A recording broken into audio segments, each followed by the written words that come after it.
খুব সহজ যে কথা, সেটা হচ্ছে আওয়ামী লীগ নিষিদ্ধ হবে কি না হবে সেটা তো বিএনপির বক্তব্যের বিষয় নয়। একটা নির্বাচন কমিশন সিদ্ধান্ত নিতে পারে, সরকার সিদ্ধান্ত নিতে পারে, যেসব রাজনৈতিক দল আওয়ামী লীগ নিষিদ্ধের কথা বলছে তারা তাদের বক্তব্য বলেছে। কাজে এখানে আমরা বিএনপি হিসাবে তো আমরা এই সিদ্ধান্ত নেওয়ার মালিক নয়। আমাদের মহাসচিব তো ইতিমধ্যে বলেছেন যে জনগণের সিদ্ধান্তর বিষয় এটি, এবং জনগণ সিদ্ধান্ত নেবে কারা নির্বাচন করবে কি না করবে। এটা হচ্ছে আমাদের যেটা বক্তব্য। তার সঙ্গে আমি নিজেরও একটি বক্তব্য যোগ করছি।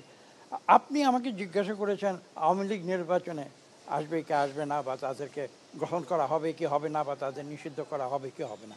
আমি যদি বলি যে এই প্রশ্নটা আওয়ামী লীগকে কেন জিজ্ঞাসা করেন না? তারা কি আসলেই নির্বাচন করতে চায়? তারা কি আসলেই গণতন্ত্র চায়? সেটা তো আওয়ামী লীগকে বলতে হবে।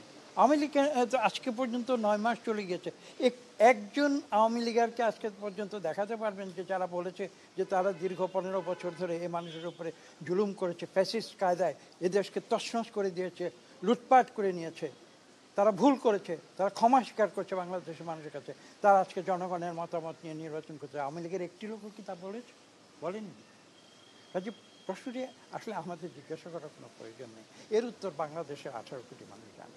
মনিটরিং করতে আসতে পারেন, এবং যদি সেটা হয় তাহলে সেটা কিভাবে সম্ভব হতে পারে এবং সেটা কখন সম্ভব হতে পারে। দেখুন, আমি কারোর সমালোচনা করতে চাই না। একটি ছোট্ট উদাহরণ দিচ্ছি বাংলাদেশের ইতিহাসে যেটি রয়েছে। আমি তাদেরকেও এই কথাটি বলেছি যে আমরা এরশাদের পতনের সময় দেখেছিলাম একটি কেয়ারটেকার সরকার এসেছিল, এবং সেটাও কিন্তু আজকের মতো একটি ইন্টারিম অন্তর্বর্তীকালীন সরকার ছিল। এবং তারা কিন্তু ঠিক 90 দিনের মাথায়, 90 দিন যেতে না যেতেই তারা কিন্তু একটি সুষ্ঠু নিরপেক্ষ নির্বাচন বাংলাদেশের কোটি কোটি মানুষকে উপহার দিয়েছিল। এবং আজকে পর্যন্ত বাংলাদেশের দীর্ঘ 54 বছরের ইতিহাসে আজকে কিন্তু সেই নির্বাচনটিকে নিয়ে কেউ কোনো সমালোচনা করেনি। কাজে এটা বুঝতে হবে যে নির্বাচন সুষ্ঠু এবং নিরপেক্ষ করতে গেলেই যে অনির্দিষ্ট কোনো সময়সূচি নিতে হবে তার পেছনে কোনো যৌক্তিকতা নেই। এটা 90 দিনেও করা সম্ভব। এখন তো ইতিমধ্যে প্রায় 9 মাস হয়ে গিয়েছে। তো কাজে এই বিষয়গুলো তো মানুষের আলোচনায় আসবে অবশ্যম্ভাবী। এটা আমরা যদি নাও করি তাহলেও কিন্তু মানুষ চুপ করে থাকবে না। কাজে এই বিষয়গুলো নিয়ে আলোচনা হয়েছে, কত দ্রুত এটা করা যায়, বা বিএনপি কখন এই নির্বাচনটি প্রত্যাশা করছে। এবং আমাদের বক্তব্য তো স্পষ্ট, এটা ইতিমধ্যেই দেওয়া হয়েছে। এবং আপনারা জানেন যে আমরা বলেছি যে এবছরের শেষ নাগাদ যদি নির্বাচন হয় তাহলে এটা জনগণের জন্য অত্যন্ত গ্রহণযোগ্য হবে আর বিশ্বাস করি।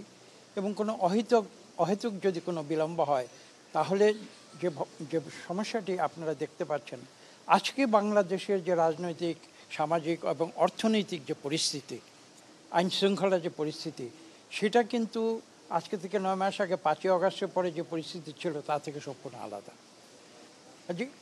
যদি বাংলাদেশের স্থিতিশীলতা কোনো কারণে বিঘ্নিত হয় তাহলে কিন্তু এটা 18 কোটি মানুষের জন্য ক্ষতিকর হবে।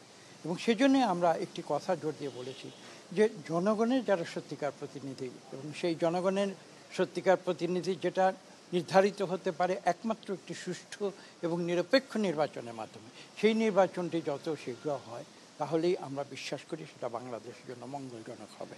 এবং সেই কথাটি আমরা তাদের বলেছি। এবং আমরা তো গণতন্ত্র উত্তরণ চাই। একটি ফ্যাসিস্ট সরকার ছিল, এটা তো বাংলাদেশের যারা রাজনীতি নাও করে তারাও তো যেটা জানে।